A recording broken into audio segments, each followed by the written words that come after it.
If you invest $200 a month for 20 years, you end up with roughly $148,000. If you invest $500 a month for the same 20 years, you end up with roughly $371,000. The difference is $223,000. But here is the part most people miss. You only put in $300 more per month. Over 20 years, that extra $72,000 out of your own pocket turned into $223,000 in actual wealth. The market did $151,000 worth of work for you, from money you were probably already spending on something else. That is the math we are running today. Let us set up the comparison cleanly, so every number we use means the same thing throughout this video. Two investors, same age, 35, same starting balance, 0, same account, a standard taxable brokerage account or tax-advantaged IRA, same fund, a low-cost S&P 500 index fund, same assumed annual return, 8%, which sits slightly below the S&P 500's historical average of approximately 10.4% before inflation, and is a reasonable conservative estimate for long-term planning. Same end date, 20 years from today. At age 55, Investor A puts in $200 per month, every month, without fail. No market timing, no skipping months, no panic selling during corrections. Just $200, automatically transferred on the first of every month into an index fund. Investor B puts in $500 per month. Same discipline, same index fund, same consistency. At the end of 20 years, here is where they land. Investor A has contributed $48,000 of their own money, $200 times 12 months times 20 years. The account balance at 8% compounded annually, approximately $117,804. The market contributed $69,804 on top of what they put in. Their money more than doubled. Investor B has contributed $120,000 of their own money, $500 times 12 months times 20 years. The account balance at the same 8%, approximately $294,510. The market contributed $174,510 on top of their contributions. The gap between the two accounts at year 20, $176,706. Now here is the first number worth focusing on. Investor B put in $72,000 more than Investor A over 20 years, $300 extra per month. But their account ended up $176,706 ahead. They got back $104,706 more than they actually put in as the difference. The compounding amplified the extra $300 per month by nearly 2.5 times. That multiplier is the core argument for increasing your monthly investment amount. Not just starting, but contributing as much as you can actually sustain. Because the market does not just match what you put in, it builds on it. Let us run the same two investors out to 30 years. Same $200 versus $500 per month. Same 8% return. Now from age 35 to age 65. Investor A at 30 years. Total contributions, $72,000. Account balance at 8%. Approximately $296,474.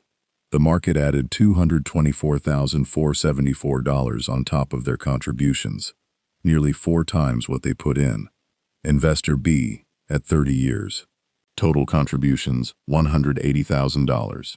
Account balance at 8%, approximately $741,185. The market added $561,185. The gap between the two accounts at year 30, $444,711. At year 20, the gap was $176,706. At year 30, the gap is $444,711. That is compounding doing its most visible work in the final decade of the timeline. Here is the way to think about that acceleration.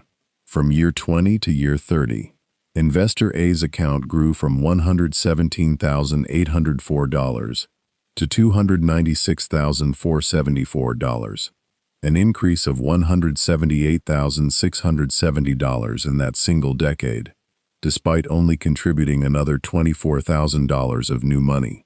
The account generated $154,670 in growth from a decade of zero additional effort beyond keeping the automatic transfer running.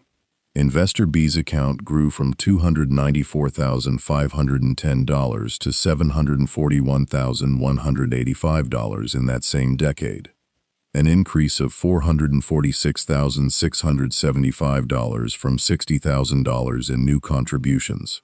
Their portfolio generated $386,675 in growth in just those 10 years.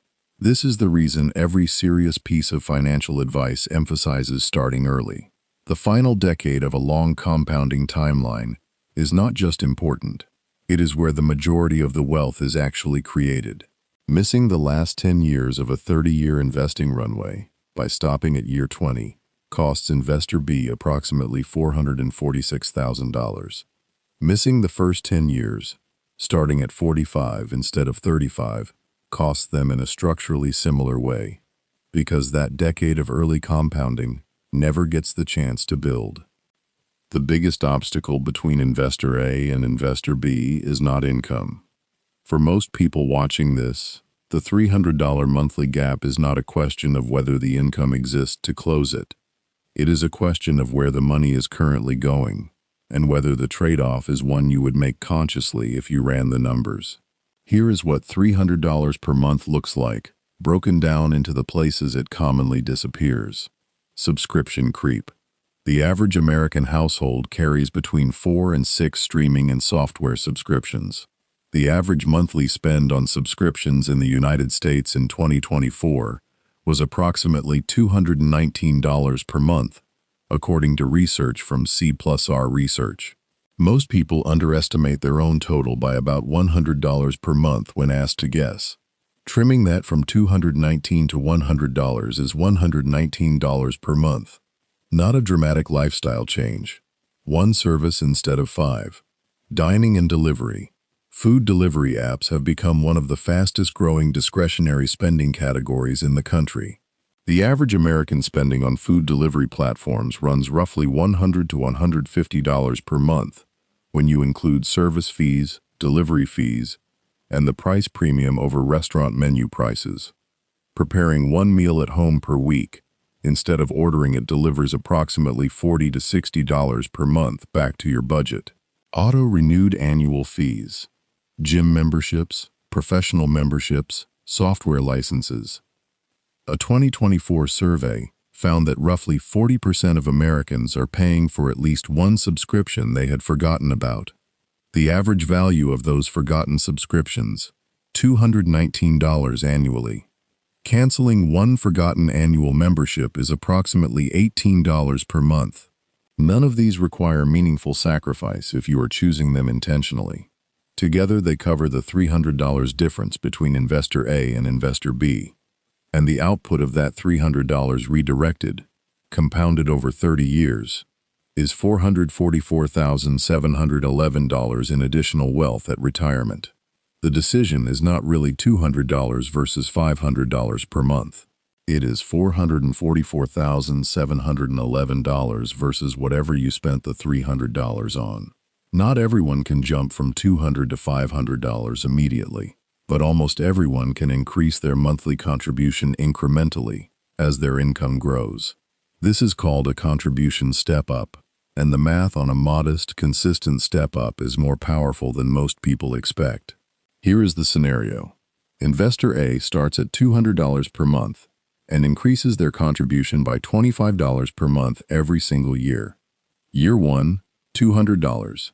Year 2, $225. Year 3, $250. Continuing to year 20, where they are contributing $675 per month. The total contributions over 20 years, under this step-up plan, approximately $104,000. The account balance at 8% after 20 years, approximately $236,000. Compare that to Investor B at a flat $500 per month, who ends up at $294,510 after contributing $120,000. Investor A, under the step-up strategy, ends up with $236,000 from $104,000 contributions. Investor B ends up with $294,510. Gap narrows dramatically from $176,706 at flat rates to approximately $58,000 under the step-up. And Investor A's monthly burden in year one is only $200, which is far easier to sustain for most people. The step-up strategy works because it aligns contribution increases with income growth. A $25 per month increase is $300 per year, roughly the size of a cost of living raise for someone earning $30,000 to $40,000 annually. You increase your saving rate as your income rises, which means your lifestyle never absorbs the full raise, and your investment account captures a portion of every income increase you ever receive. This is the most accessible version of closing the gap between $200 and $500 per month for most people.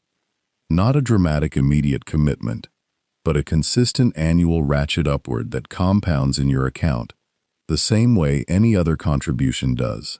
Here is the complete picture from everything we ran today. $200 per month for 20 years at 8%, $117,804 from $48,000 of your own money. $500 per month for 20 years at 8%, $294,510 from $120,000 of your own money. Gap, $176,706 from $300 per month redirected from discretionary spending. Extend to 30 years. The gap becomes $444,711.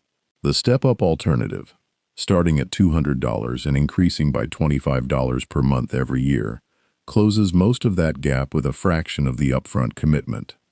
And every $100 per month not invested is $148,236, absent from your retirement balance over 30 years.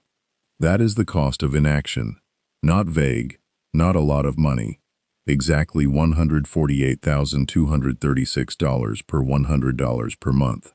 The most valuable thing you can do after watching this: open your investment account, look at your current monthly contribution, and ask whether the gap between that number and $500 is genuinely about income or genuinely about where the money is going. For most people, that answer changes the next decision they make.